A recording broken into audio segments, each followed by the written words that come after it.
ये love story है नियान नाम की एक लड़की की जिसे प्यार का मतलब ही नहीं पता। लेकिन एक दिन उसकी मुलाकात यान नाम के एक हैंडसम लड़के से होती है जिसके पीछे पूरे यूनिवर्सिटी की लड़कियां पागल हैं। और फिर नियान उसे पटाने के लिए कितने पापड़ बेलती है ये हमें आगे पता चलेगा। तो चलिए वीडियो को शुरू करते हैं। तो कहानी की शुरुआत में हम 24 साल की लड़की नियान को देखते हैं जो कि एक कार्टूनिस्ट होती है, मतलब कि वो एनिमे बनाने का काम करती है कि उसे एक रोमांटिक एनिमे बनाना है। लेकिन नियान बचपन से ही सिंगल रही है, उसे रोमांस के बारे में कुछ भी नहीं पता, जिस वजह से उसे कुछ भी आइडिया नहीं आता कि वो रोमांटिक एनिमे कैसे बनाए। लेकिन उसे काम मिला है तो पूरा तो करना ही होगा। वो एनिमे तो बनाती है लेकिन वो उस रोमांटिक एनिमे को एक एक्शन एनिमे में बदल देती है जिसमें एक लड़की और एक लड़का एक दूसरे के पास आते हैं और वो लड़की उस लड़के को कसकर पकड़कर उठाकर फेंक देती है। और इस सीन के अंदर कहीं से भी रोमांटिक सीन दिखाई नहीं दे रहा था।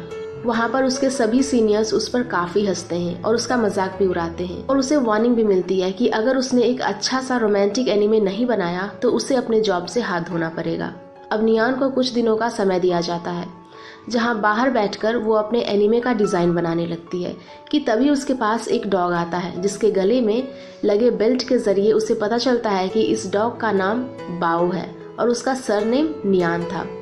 और फिर उसका सरनेम और अपना सरनेम सेम होने की वजह से वो सोचती है कि अब इस डॉग को संभालने की जिम्मेदारी मेरी है। अब जब ये दोनों वहाँ से निकलने वाले थे कि तभी वो डॉग उसे अपने साथ भगाने लगता है और अपने असली ऑनर यान के पास लेकर आता है। यान देखने में इतना हैंडसम था कि उसे देखते ही नियान की धड़कनें तेज हो जाती है। यान उसका शुक्रिया अदा करते हुए कहता है कि तुम मेरे डॉग को मेरे पास लेकर आई, इसके बदले मैं तुम्हें खाना खरीदूंगा। लेकिन नियान उसे मना कर देती है कि तभी बाओ एक बार फिर से उसे खींचने लगता है और फिर उसी के चलते यान नियान के ऊपर गिर जाता है। और इतना ही नहीं, वो डॉग यान के ऊपर भी चढ़ जाता है जिसके चलते उन दोनों में किस भी हो गई थी। यहाँ पर हम जान पाते हैं कि बाओ इन सब कामों में काफी माहिर है। खैर, अब यहाँ पर यान भी काफी हैरान है। वो पिछले 24 साल में जो एक्सपीरियंस नहीं किया वो आज उसने एक झटके में ही कर लिया। अब नियान उसका नंबर मांगने लगती है कि तभी उसे उसके वीडियो एडिटर का कॉल आता है जो उसे ऑफिस बुला रही थी। तो नियान उससे माफी मांगते हुए कहती है कि मुझे अभी जरूरी काम आ गया है, तुम मेरा यहाँ पर इंतजार करो, मैं कुछ ही देर में फिर से तुमसे यहाँ मिलती हूँ। जिसके बाद नियान वहाँ पर बैठकर उसका इंतजार करने लगता है। काफी देर हो जाने के बाद भी नियान नहीं आती तो वो उसके लिए एक नोट छोड़कर वहाँ से चला जाता है। लेकिन उसके जाते ही वो नोट हवा में उड़ जाता है। अब यहाँ पर नियान जल्दी से अपने ऑफिस आकर वो सारी चीजें डिजाइन करती है जो आज उसके साथ हुई थी, जैसे कि उस डॉग का मिलना, यान के साथ एक्सीडेंटली किस हो जाना। और ये स्टोरी उसके एडिटर को भी काफी पसंद आती है। एडिटर कहती है कि मैं मेल कैरेक्टर के बारे में और भी डिटेल्स जानना चाहती हूँ। और फिर ये सुनकर नियान परेशानी में आ जाती है क्योंकि उसने उसकी ही स्टोरी वहाँ पर डिजाइन की थी और उसे यान के बारे में ज्यादा कुछ पता भी नहीं था। कि तभी उसे याद आता है कि उसने यान को वहाँ पर रुकने के लिए कहा था। तो वो जल्दी से वहाँ पर जाती है जहाँ वो देखती है कि यान वहाँ से जा चुका है। अब दूसरी तरफ हम यान को देखते हैं जो कि एक आर्किटेक्ट है। वो और उसका एक फ्रेंड शेन दोनों मिलकर एक आर्किटेक्चर कंपनी चलाते हैं और यान एक यूनिवर्सिटी में प्रोफेसर भी है। यान के ऊपर उसके दादाजी का काफी प्रेशर था कि तुम जल्दी से शादी कर लो। उसके दादाजी हमेशा उसके लिए ब्लाइंड डेट फिक्स करते रहते थे जिससे यान काफी परेशान हो चुका था। हालांकि वो दिखने में काफी हैंडसम था पर उसे एक भी लड़की पसंद नहीं आती जिससे वो शादी कर ले। अब इधर हम नियान को देखते हैं जो कि यान को किसी भी हालत में ढूंढना चाहती थी। वो सोशल मीडिया पर यान को एक कार्टूनिस्ट डिजाइन कर अपलोड कर देती है और नीचे लिख देती है इसके जैसा दिखने वाला कोई भी लड़का दिखे तो मुझे कांटेक्ट करे। और फिर तभी उसे एक कमेंट भी आता है कि इसके जैसा दिखने वाला लड़का मैंने यूनिवर्सिटी में देखा है। तो नियान जल्दी से यूनिवर्सिटी पहुंच जाती है जहाँ पर वो एक लड़की को देखती है जो कि चुपके से किसी की फोटो खींच रही थी। नियान उससे पूछती है कि तुमने किसी हैंडसम लड़के को यहाँ पर देखा है। और फिर वो लड़की भी समझ जाती है कि वो किसकी बात कर रही है। वो लड़की बताती है कि मैं अभी उसी की ही फोटो खींच रही थी जिसे तुम ढूंढना चाहती हो। मैं उसकी फोटो खींचकर उसके फैन गर्ल को सेल करती हूँ ताकि मैं थोड़े पैसे कमा सकूं। अब इस लड़की की बातों से हम ये समझ सकते हैं कि यान काफी पॉपुलर लड़का है जिसे हर एक लड़की पाना चाहती है। आप ऐसा भी समझ सकते हो कि वो हर एक लड़की का ड्रीम बॉय है। अब ये दोनों यहाँ पर बात कर ही रहे होते हैं कि तभी वहाँ पर गार्ड्स आ जाते हैं जो उस लड़की के पीछे पड़ जाते हैं। तो वो लड़की जाने से पहले यान के फोटोज के कलेक्शन को नियान के बैग के अंदर डाल देती है और उसे एक क्लासरूम के बारे में कहती है कि वहाँ पर यान आएगा, तुम उसके अंदर जाकर बैठ जाओ। फिर नियान उस क्लास में जाकर बैठ जाती है जिसके कुछ देर बाद उन सभी लड़कियों का ड्रीम बॉय यानी कि यान वहाँ पर एंट्री मारता है। उसे देखकर नियान उसे हाई करती है, लेकिन यान उसे बिल्कुल भी रेस्पॉन्स नहीं देता। और यहाँ हमें यान की एक बात पता चलती है कि वो अपने एक अलग ही एटीट्यूड में रहता है और लड़कियों को उसके नाम से भी नहीं बुलाता।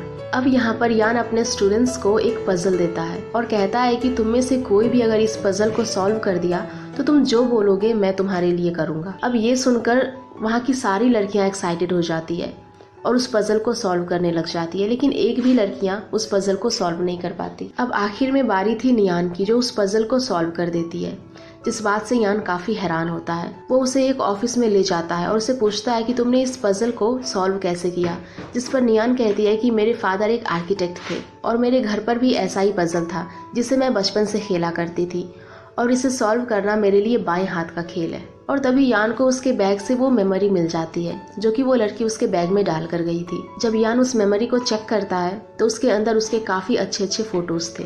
अब नियान उसके सामने कसम भी खा लेती है कि मुझे नहीं पता ये मेमोरी कहाँ से आई, लेकिन यहाँ पर यान उसे कुछ भी नहीं कहता और उसके स्मार्टनेस से इम्प्रेस होकर वो उसे उसकी असिस्टेंट मैनेजर का जॉब भी ऑफर करता है।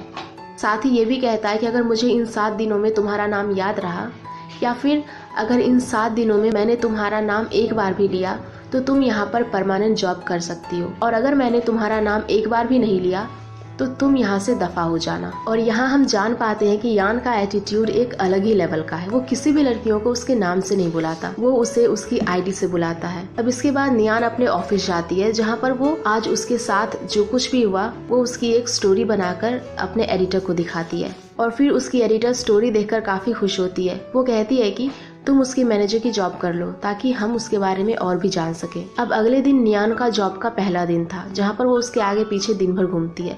वो कोशिश करती है कि वो उसका नाम ले ले, लेकिन यान के सामने उसकी एक भी ट्रिक काम नहीं करती। और वहीं हम उस लड़की को भी देखते हैं जो दोनों की फोटोज चुपके से क्लिक कर रही होती है, लेकिन तभी वो शेन के हाथों पकड़ी जाती है। इस लड़की का नाम क्यू है। वो कहती है कि उसका कैमरा वापस कर दे, लेकिन यान वहाँ आकर उसे कहता है कि सबसे पहले तुम नियान से माफी मांग, वो मेमोरी चिप तुमने ही उसके बैग में डाली। और इसके बाद यान अपने क्लास में आता है जहाँ पर वो देखता है कि नियान वहाँ पर नहीं थी, लेकिन तभी उसकी नजरें नीचे पड़ती है जहाँ पर वो देखता है कि नियान उसके टेबल के नीचे है। अब यान भी उस टेबल के नीचे जाता है और दोनों किस करने लगते हैं, लेकिन तभी हमें पता चलता है कि ये सिर्फ नियान का सपना था। लेकिन अब वो अपने सपने को हकीकत में बदलने के लिए उस टेबल के नीचे सही में चली जाती है, जिसके बाद यान वहाँ पर आता है, लेकिन उन दोनों के बीच वो सब नहीं हो पाता जो कि वो सपने में देख रही थी। वो उसे वहाँ से भगा देता है, जिसके बाद नियान अपना नाम अपनी टी शर्ट पर लिखवा लेती है ताकि यान उसका नाम ले ले, लेकिन इससे भी कुछ नहीं हो पाता।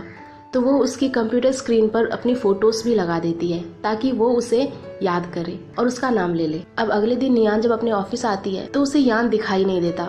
उसे पता चलता है कि वो 1 हफ्ते के लिए अपने काम से बाहर गया हुआ है और उसने उसके लिए काफी सारा काम भी छोड़ा है। अब नियान काफी टेंशन में आ जाती है क्योंकि उसे वो काम करना ही नहीं आता था, लेकिन फिर भी वो जैसे तैसे इस काम को कर लेती है। और उसे अब ये भी लग रहा था कि यान 7 दिन बाद यहाँ पर आएगा तो वो पक्का उसे भूल गया होगा। अब 1 हफ्ते बाद यान जब फिर से ऑफिस आता है तो सभी लोग नियान की काफी तारीफ करते हैं और फिर नियान की तारीफ सुनकर यान भी खुश हो जाता है। अब एक दिन जब दोनों बारिश में खड़े होते हैं तभी एक कार वहाँ आकर उनके ऊपर पानी उड़ाकर चली जाती है और यहाँ पर सीन थोड़ा रोमांटिक भी हो जाता है। इसके बाद यान उसे ऑफिस ले आता है और उसके कपड़े चेंज करवाता है। इसके बाद वो उसे कहता है कि तुम यहाँ पर क्यों आई हो, मैंने तुम्हारा नाम नहीं लिया। तो नियान कहती है कि अब मैं तुम्हें पसंद करने लगी हूँ। और फिर तभी बातों बातों में नियान का पैर फिसलने की वजह से वो उसके ऊपर गिर जाती है और फिर तभी यान के दादाजी वहाँ पर आ जाते हैं, जो उन दोनों को इतने पास में देखकर सोच लेते हैं कि नियान उसकी गर्लफ्रेंड है। अब क्योंकि नियान उसके दादाजी के फिक्स किए हुए ब्लाइंड डेट से काफी परेशान हो गया था तो वो उसके दादाजी को झूठ बोल देता है कि हाँ ये मेरी गर्लफ्रेंड है। तो उसके दादाजी कहते हैं कि अगर सच में ये तुम्हारी गर्लफ्रेंड है तो इसका नाम लेकर दिखाओ। और फिर यान को ना चाहते हुए भी नियान का नाम लेना पड़ता है और फिर उसके मुंह से उसका नाम सुनकर नियान काफी खुश होती है और खुशी से नाचने लगती है। अब मूवी की आखिरी में हम देखते हैं कि यान ने नियान को परमानेंटली जॉब पर रख लिया था, जहाँ पर उन दोनों की नजदीकियां भी बढ़ने लगी थी और वहीं नियान की स्टोरी भी कंप्लीट हो जाती है। एंड इसी के साथ ये मूवी यहीं पर खत्म हो जाती है। सो गाइज, अगर आप लोगों को ये मूवी पसंद आई हो तो प्लीज वीडियो को लाइक करना, शेयर करना